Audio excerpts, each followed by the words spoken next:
Back to Anam सारी vlogs. कैसे हैं आप सब लोग? उम्मीद करती हूँ आप सब लोग खैरियत से होंगे। अल्लाह के फजल करम से हम भी बिल्कुल ठीक ठाक है। और 29वां रोज़ा माशाल्लाह से हमारा इख्तिताम पसीर हो गया है और चांद नज़र आज नहीं आया है। तो कल हमारा 30वां रोज़ा होगा और हफ्ते वाले दिन इंशाल्लाह ताला फिर ईद होगी। तो मैं बस अभी ईशा की नमाज़ पढ़कर हटी हूँ और सारी अभी तक गए हुए हैं, तो वापस नहीं आए वो अभी। और मैं कपड़े निकाल के बैठी थी इस्त्री करने के लिए। मैंने कहा डिसाइड कर लूँ, कल का दिन मिल गया है तो सोचूं कौन सा वाले कपड़े ईद के लिए मुझे प्रेस करके रखने हैं। वैसे ना आज मैंने ये 2 सूट प्रेस करके रखे थे। सोचा था कि अगर चलो कल ईद हो गई तो हबड़ दबड़ नहीं मचेगी रात को, और अगर नहीं हुई तो इन दोनों में से कोई एक मैं पहन लूँगी जुमातुल विदा पर और एक रह जाएगा फिर उसी तरह। लेकिन अब मौका मिल गया है, मुझे टाइम मिल गया है प्रेस करने का, तो मैंने ये सारे कपड़े अपने निकाल कर अभी रखे हैं और मैं सोच रही हूँ कि मैं इनमें से कौन सा वाला प्रेस करूँ। तो आप लोगों से मशवरा ले नहीं सकती क्योंकि जब तक ये व्लॉग आप लोगों के पास आएगा तब तक तो टाइम ही निकल चुका होगा और उस टाइम तक तो ईद का चांद नज़र आ भी चुका होगा। तो देखते हैं अभी मैं कौन सा वाला प्रेस करती हूँ। और अनइंटेंशनली मेरे बहुत सारे सूट जो है ना वो इस दफ़ा ब्लैक हो गए हैं, क्योंकि जब मेरा ब्लैक मेरा इतना फेवरेट है कि जब भी मैं शॉप पे जाती हूँ ना तो मेरा दिल अटकते ही जाके किसी ना किसी ब्लैक सूट के ऊपर है।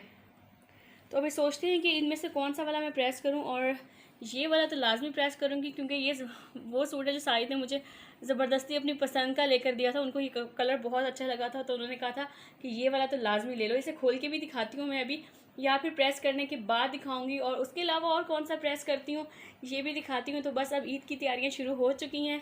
इंशाअल्लाह ताला कल जब व्लॉग ये वाला आप लोगों को मिलेगा तब तक ईद का चाँद नज़र आ चुका होगा। तो एडवांस में आप लोगों को ईद मुबारक।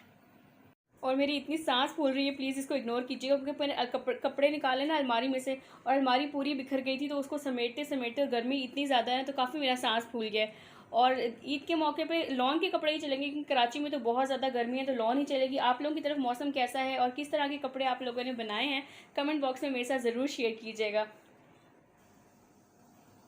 लें जी, मैंने कपड़े सेलेक्ट भी कर लिए और उनको प्रेस भी कर लिया। मैंने कहा प्रेस करने के बाद ही अब दिखाती हूँ। और ये है वो पहला सूट जो मैंने सेलेक्ट किया है येलो कलर का। जब मैंने ये लिया ना तो सबने कहा डार्क कलर है मत लो, तो मैंने कहा चलें कोई बात नहीं, कभी कभी थोड़ा सा डार्क कलर भी चलता है और मुझे बहुत अच्छा लगता है ये लगा। और मैंने इसके ऊपर ये लेसेस वाला इस तरीके से डिज़ाइन बनाया है, बहुत ही इस तरह वाइट ट्राउज़र है और दुपट्टा येलो। और दूसरा ये सूट जो साजिद ने पसंद किया था, इसके पूरे फ्रंट के ऊपर इस तरीके से ब्लैक की कढ़ाई हुई धागे वाली, और ये इस तरीके से नीचे से मस्टर्ड कलर का है। और इसकी शलवार भी इसी तरह की स्किन कलर या कौन सा कलर, सिल्वर सा कलर है, बड़ा ज़बरदस्त कॉम्बिनेशन का। और इसके साथ ही मेरा सबसे मुश्किल वाला काम जो होता है कपड़े प्रेस करने वाला काम, वो कंप्लीट हो गया है अब।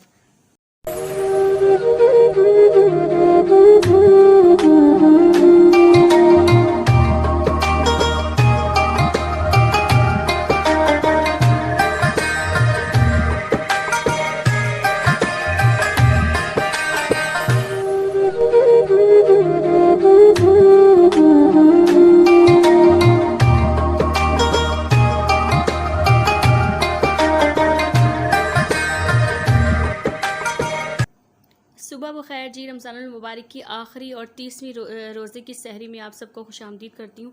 रात को कपड़े वगैरह प्रेस करने के बाद सो गई थी और अभी उठी हूँ। और आज रमज़ानुल मुबारक की आखिरी सहरी है। दिल थोड़ा सा उदास भी हुआ है कि रमज़ानुल मुबारक जा रहे हैं।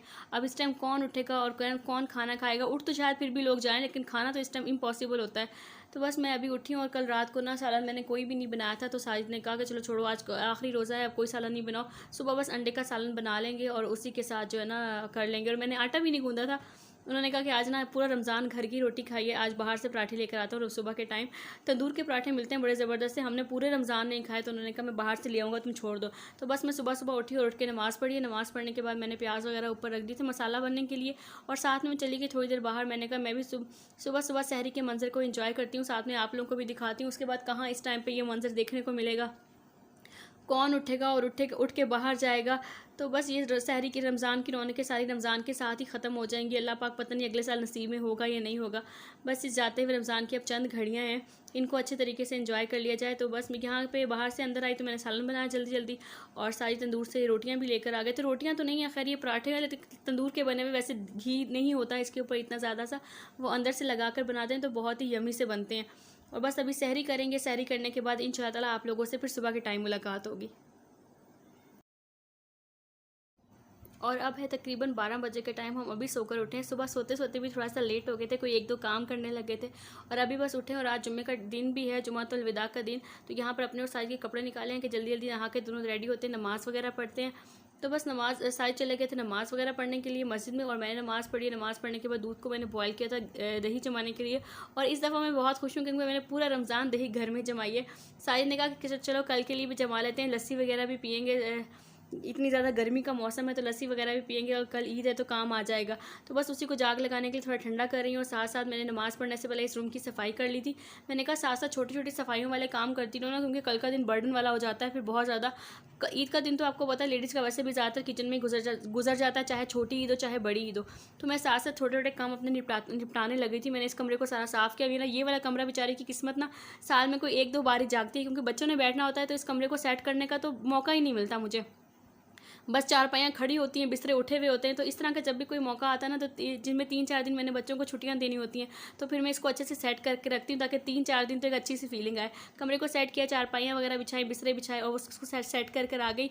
और साथ साथ अब अफ्तारी की तैयारी कर रही हूँ। साजिद ने कहा था कि आज लास्ट अफ्तारी है तो चलो पकौड़े वगैरह बनाते हैं। सुबह मैंने चने के लिए चने भिगो दिए थे, चाट के लिए चाट बना रही हूँ, और साथ में पकौड़े बनाऊँगी।